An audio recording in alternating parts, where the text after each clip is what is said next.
Welcome to Ayurveda home remedies. मैं हूँ doctor Amrita. आज का टॉपिक है अश्वगंधा को इस्तेमाल करने का सही तरीका कौन सा है। वीडियो शुरू करने से पहले चैनल को सब्सक्राइब करें। वीडियो पसंद आए तो लाइक कीजिए और कुछ सवाल हो तो कमेंट करके ज़रूर पूछिए। आपने आजकल हर जगह पे अश्वगंधा के बारे में बहुत सारा पढ़ा और सुना होगा कि अश्वगंधा के इस्तेमाल करने के वजह से आपकी इम्यूनिटी बूस्ट होगी। इम्यूनिटी बढ़ने के वजह से आप हर तरह के वायरल इन्फेक्शन से और बीमारियों के वजह से खुद की सुरक्षा कर सकते हैं। लेकिन क्या आप जानते हैं अश्वगंधा को सिर्फ पानी के साथ में या दूध के साथ में लेने से वो हर किसी को सूट नहीं होता। इसे सही तरीके से इस्तेमाल करने के लिए दवाई का नेचर और जो व्यक्ति दवाई ले रहा है उसकी प्रकृति या उसका नेचर, ये दोनों के बारे में सोच के ही वो दवाई लेनी चाहिए। नहीं तो फिर आपको लगता है कि ये आयुर्वेदिक दवाई होके भी इसके साइड इफ़ेक्ट हमें हो रहे हैं। तो इसीलिए हम अभी अश्वगंधा के बारे में थोड़ी डिटेल में जानकारी लेंगे। अश्वगंधा के जो गुण हैं यानी जो उसका नेचर है वो है उष्ण और रुक्ष। उष्ण यानी गर्म और रुक्ष माने ड्राई।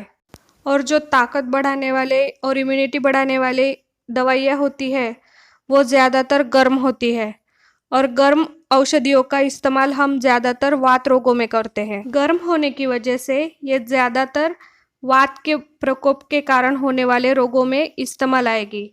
वात के कारण होने वाले रोग जैसे कि शरीर एकदम से दुबला पतला है, जोड़ों में हमेशा दर्द रहता है, उनमें से आवाज़ आती है, गठिया, संधिवात या बदन में हमेशा दर्द रहता है, ये सारे वात प्रकोप की वजह से होने वाले लक्षण हैं। उसमें गर्म चीज़ों का अच्छे से फायदा होता है। अश्वगंधा गर्म होने के साथ साथ खुश्क भी है, तो इसका इस्तेमाल कफ रोगों में भी होता है।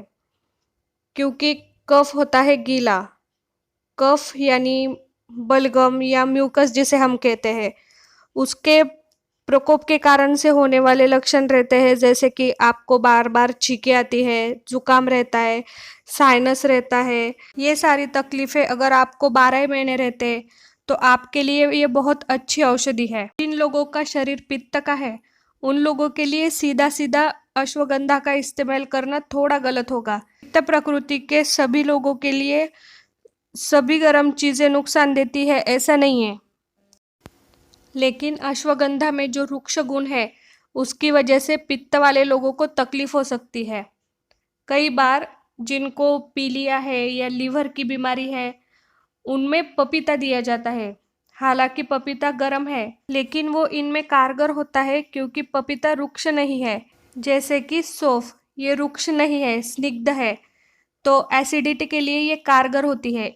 उसके वजह से एसिडिटी बढ़ती नहीं, हालांकि कम होती है। लेकिन अगर पित्त के लोगों में अश्वगंधा देने की ज़रूरत पड़ी तो उनमें कैसे देना है इसके बारे में भी हम आगे जानेंगे। अब देखते हैं अश्वगंधा को गर्म पानी के साथ में कब लिया जाता है। जब भी आपको अचानक से कहीं भी दर्द हो रहा है लेकिन आपके पास में दूसरी कोई दवाई नहीं है, पेन किलर्स नहीं है, आपको बहुत ज़्यादा ज़ुकाम है, छींकें आ रही है, तो आप इसको गर्म पानी के साथ में ले सकते हैं। ये आपको इंस्टेंट पेन रिलीव का काम करेगा और आपका ज़ुकाम और छींकें भी जल्द से जल्द ठीक कर देगा।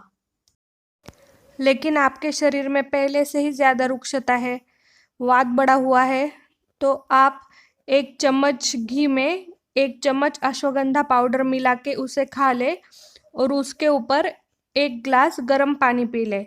इससे रुक्षता भी कम हो जाएगी और आपका दर्द भी जल्द से जल्द चला जाएगा। कई लोगों को एलर्जी की तकलीफ होती है, वो लोग 1 ग्लास गर्म दूध के साथ में 1 चम्मच अश्वगंधा की पाउडर सुबह खाली पेट 15 से 20 दिनों तक रोजाना ले। दूध की वजह से अश्वगंधा की रुक्षता भी चली जाएगी और दूध की वजह से ताकत भी बढ़ेगी। अश्वगंधा रसायन और वाजीकरण हेतु भी इस्तेमाल किया जाता है। रसायन की वजह से इम्यूनिटी बढ़ती है, आपकी ताकत बढ़ती है और वाजीकरण के वजह से शरीर के सभी धातुओं की पुष्टि होती है। लेकिन ये अश्वगंधा पचाने के लिए बहुत हेवी होता है, तो इसलिए क्षीरपाक विधि का इस्तेमाल होता है। क्षीर यानी दूध, आपको 1 ग्लास दूध और 1 ग्लास पानी लेना है। उसमें 1 चम्मच अश्वगंधा की पाउडर मिक्स करनी है।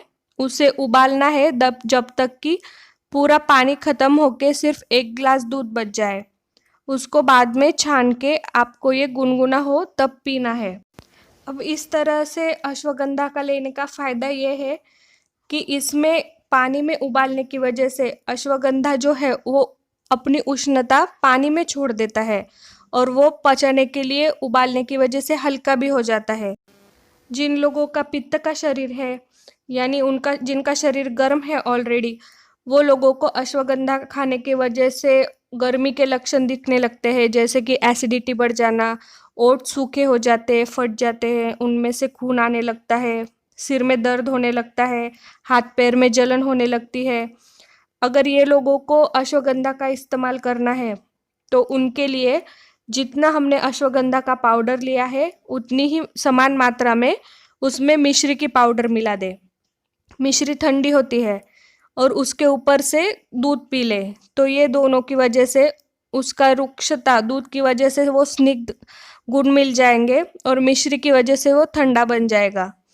और अगर आपको और भी उसे ठंडा करना है तो उसमें थोड़ी सी इलायची की पाउडर भी मिक्स कर दे, तो ये और ठंडा हो जाएगा और पित्त के शरीर वालों को तकलीफ भी नहीं होगी। आपको दूध से एलर्जी है या उसका टेस्ट पसंद नहीं है, लेकिन आपको अश्वगंधा की पाउडर इस्तेमाल करनी है, क्योंकि अश्वगंधा की पाउडर का बहुत स्ट्रॉन्ग स्मेल होता है और वो कड़वी होती है, तो उसको गुड़ और घी के साथ में इस्तेमाल करके दवाई कैसे बनाए इसका हमने एक वीडियो बनाया है। उसकी लिंक मैं डिस्क्रिप्शन बॉक्स में डाल दूंगी, को आप वहाँ पे देख के बहुत आसान तरीके से घर पे ही दवाई बना सकते हैं।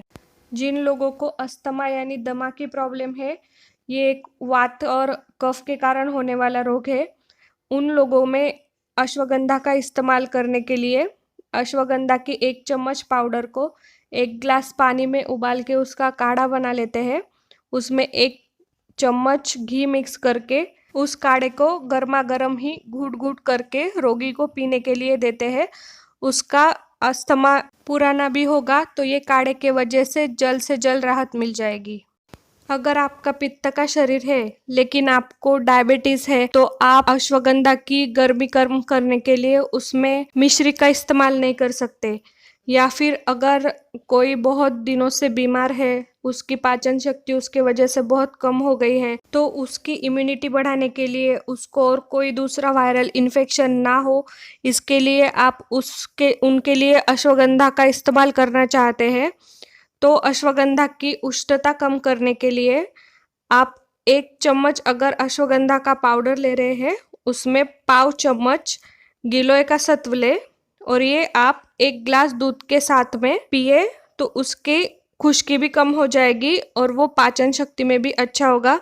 तो आप ये पेशेंट को भी दे सकते हैं या डायबिटीज वाले लोगों को भी दे सकते हैं। तो ये है अश्वगंधा इस्तेमाल करने के कुछ सही तरीके। अगर ये आप फॉलो करेंगे तो आपको अश्वगंधा के कोई भी साइड इफ़ेक्ट नहीं दिखाई देंगे। आज का वीडियो अच्छा लगा हो तो लाइक और शेयर ज़रूर करें। कुछ सवाल हो तो कमेंट करके पूछिए और चैनल को सब्सक्राइब करना ना भूलिए। मिलते हैं अगले वीडियो में, तब तक स्वस्थ रहिए, सुरक्षित रहिए।